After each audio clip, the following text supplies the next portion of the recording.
How to activate Revolut card. Hello everybody, welcome back to my channel. Today I'll guide you on how you can activate a Revolut card.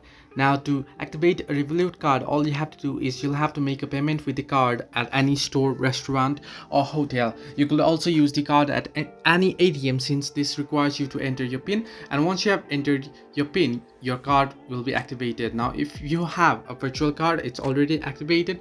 That said, regardless of the type of card you have, you must verify your identity before you can use it.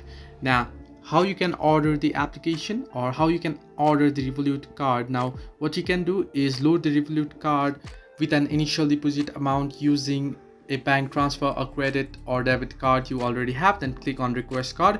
After that, you'll have to verify your identity by taking a selfie and a photo of your ID through the app. Then choose a physical card or a virtual card. I'll recommend the physical card since some places don't accept digital versions. So select the type of shipment for your card. The Revolut standard card comes with standard shipping, but premium and metal offers express shipping. So once you do this, create a PIN for your card and you'll be able to order a card. So this way you can activate or order a card. Hope this helped you. Do like and subscribe, and do not forget to leave a comment down below if you have any further issues.